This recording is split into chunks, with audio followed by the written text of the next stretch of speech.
r/nosleep. Hosted by you/Rosie_Roz3. In 1748, I was offered a gift I couldn't refuse. I regret it now.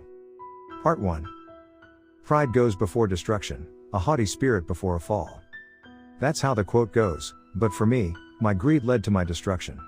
In 1748, I along with my family and other members of my village fell ill to a plague. I knew I was bound to die like the others in my town. It was then that a strange man visited me, and he offered me a gift. A gift no one in my predicament could refuse: immortality. I was delirious from the plague and agreed to his terms without even listening to him. I didn't want to die, and the thought of immortality sparked a feeling of greed within me. As soon as I agreed to his terms, he vanished into thin air. I had almost thought I hallucinated the whole incident, but my rapidly improving condition proved it actually happened. Needless to say, I was gleeful of it and went to see my family. My joy lasted for a short while until I realized this gift was in fact a curse. I watched my family die one by one, each suffering in their last moments. I watched as they each suffered, not being able to do a thing. No matter how much I prayed, that strange man did not return. The last of my family to go was my baby sister, who I held in my arms as she breathed her last breath. I wept for days and wandered around the village not bothering to eat or drink. What was the use? I couldn't die, so what was the point? I would call out to the strange man to come and retract his gift, but nothing worked.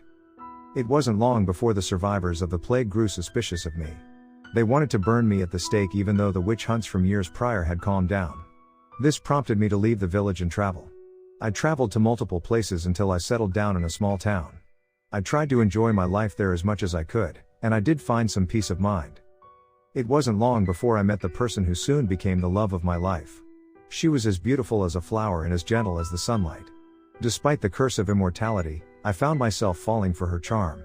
After weeks of getting to know each other, we were together. Like a fool, I placed my immortality to the back of my mind. Months after we were together, we were engaged and planning to be married.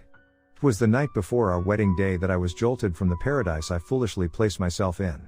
I received word from my lover's brother that she had suddenly come down sick. I rushed to their home and to her bedside. I held her hand as the village physician checked her worsening condition. His face was grim as he told us the dreadful news. Her family and I wept at her bedside. I held her hand tightly as I constantly told her how much I loved her and what she meant to me. With a hoarse voice, she whispered words of endearment to me before she passed. The cause of her illness was unknown, but I just knew it was because of me. That suspicion was confirmed when I looked up and spotted that same strange man standing on the other side of her bed. I fell back in shock, startling her family. My shock soon turned to rage as I belittled him and asked what he wanted from me. Her family looked at me as if I was crazy, but I didn't care. The man stared at me before responding, "You should have listened to my terms." This put the fire in my heart out as I was dragged out of the room. I was thrown out and told to get my head together. Apparently, they couldn't see the strange man. Once again, I wandered around the town and into the woods, wishing more than ever to die. I barely had the energy to lift my feet from the ground and tripped on a tree root. I fell and laid there for what seemed like hours. I heard a sinister laughter and looked up to see that man again. I didn't even have the energy to yell and curse him, I just felt hollow. "Can you take your gift back?" I asked instead. He laughed. "Once the gift has been given, it can't be returned. You should have listened to my conditions before agreeing." I cursed myself. "Can you at least tell me what the conditions were? I don't see the harm in that, so I might as well." There were 3 conditions. The first of the 3 provided you with a perfect memory, making you unable to forget a single thing. The second of the 3, if you are to receive a fatal injury to mortals, you will die momentarily and experience that pain tenfold. And finally, the third condition: anyone you love will die. He responded after much contemplation. I pulled myself up to my knees as my stomach twisted. I felt sick just listening to the conditions. I couldn't even get mad at him because it was my own fault this has happened. He vanished into thin air once more, leaving me to my own devices. I curled up as small as I could as sobs racked my body. After this, I moved from place to place, never staying for long. I kept my distance from people as much as I could, fearing that I might bring about their death as well. I continued like this until 1823. In 1823, I experienced the second of the 3 conditions. I was roaming the woods somewhat close to a town, but I didn't pay much attention to it. I had just passed behind a large tree when I was struck in the neck by a bullet. It shattered my esophagus and blood gushed from my neck. I grabbed at my neck to stop the bleeding, but it was too late. I went unconscious and continuously experienced that pain tenfold. It was like my very own personal hell. It was then that I developed a fear of death even though I couldn't die. I wasn't sure how much time had passed when I regained consciousness, but the sun was rising once more. The last I remember before I fell unconscious is that it was midday. My neck ached as I remembered the pain and I immediately grabbed it. Thankfully, everything was healed up as if nothing happened, but I couldn't forget it. Even to this day, I can vividly remember that pain, but it was not the worst I experienced. In 1940, I was in England when the bombing, the Blitz, occurred. I was close to where a firebomb hit. Not only was I burned alive, but I was hit by debris and broke many of my bones. I was out more than a week and experienced that pain tenfold continuously with no break. After that, I experienced night terrors, reliving that pain all over again. The night terrors continued on for months after the bombing. It was so bad that I opted to not sleep. Due to this, I decided to go into hiding from the world. I didn't mind traveling around previously, but technology was quickly advancing. The possibility of me being suspected weighed on me. After that, I watched as the world around me advanced to where it is now. I still traveled from location to location, but I tried to make it as discreetly as possible. This didn't work out in my favor as an unnamed organization caught a whiff of my existence. It was mainly my fault. I stayed in a city longer than I should have and I got unwanted attention. I won't go into all of the details of how I was kidnapped by the organization as it really isn't necessary. Anyways, 15 years ago I was kidnapped and tortured by that organization. Naturally, when I was kidnapped, I put up a pretty good fight and one of their agents ended up killing me. Even though I was dead, they took me with them to discard my body only for me to wake up a few hours later. This prompted them to run various experiments on me to uncover the secret of my immortality. From electrocuting me, to poisoning me, to decapitating me, they tortured me in the name of science. They claimed they were doing this for the betterment of humans, but I highly doubted it. Each time I was killed I relived that torture for countless years. I was their test subject for a good 4 years. I only escaped because my body finally gave out from all of the various torture. They killed me via lethal injection, and because of the constant torture I experienced, it took longer than they expected for me to heal and wake up. I guess they decided to discard me since none of their research proved fruitful. So they disposed of my body and I woke up about a month later. Throughout that month, I relived all the torture I experienced. Upon waking up, I refused to sleep for months and I avoided people altogether. I lived in the woods as I thought of ways to destroy the organization. Thankfully, the organization was shut down by the government after it was discovered they experimented on humans. While I felt at ease not having to worry about that organization, it still took me years to be able to go out in public. Even now, I still tremble in fear from the thought of being discovered again, but that is why I move so frequently. A new city, new job, and new name. While I try to go on about my life, I still catch glimpses of that man out of the corner of my eye and hear his sinister laugh echo in my head. I'm not sure of who or what he is, but I do know he isn't some nice, helpful person. I'm sure many of you reading this will feel pity more than being scared of my story, but I didn't come here for pity. I've made my peace with the decisions that I made that led me to this point and regret them. I was foolish and now I'm suffering the consequences. You don't have to believe me, I don't care, I'm merely writing this to be a warning to others. If you are ever in a dire situation and you meet a strange man offering you a gift, refuse it. Posted by you/Rosie_Roz3. In 1824, I encountered a real-life vampire hunter. Part 2. Okay, wow, I wasn't expecting that much attention from my previous post. I had fun reading everyone's comments and replying to them. I think that was the most interaction I had with other people in the last 6 months. Anyways, one person had asked me about some of my other experiences which prompted me to make this post. I will only talk about one experience for this post since I have a lot to write, but if you'd like to hear about my other experiences, let me know. Okay, so yes, you read the title right, I encountered a real-life vampire hunter. This happened after the incident in 1823 where I was shot in the neck. Apparently, I was shot by a hunter and upon discovering he shot a human, he ran back to his town and didn't say anything in fear of what people would think. Well, fast forward a few days and he finally cracks and tells his family. The family then decided to find my body and bury it in the woods so no one would know. Unfortunately for both them and me, I had already awakened and had visited that town. They used his hunting dog to track my scent to where I was laid in the woods, but I was no longer there. Not knowing what to do, they went back to town when the hunter spotted me. Vampire, he shouted in fear. Multiple people looked around and began whispering. I looked around as well, I didn't think he was talking about me. That was until he pointed to me. It's him, He's the vampire. I was naturally taken aback by this. Did he honestly think I was a vampire? How did he come to that conclusion? And then it clicked as just days prior I was shot in the neck. Before I could respond, a town resident responded, "You're crazy. Vampires don't exist, and even if they did, they wouldn't be in the sunlight." The hunter's family came to his defense. "It's true, he shot that man in the neck and we went to go to the woods and bury his body, but he was gone. What else is he if not a vampire?" A silence settled over the people as they nervously looked at me. I had to leave. Sure, they can't kill me, but I'd rather not experience the pain of a wooden stake to the heart.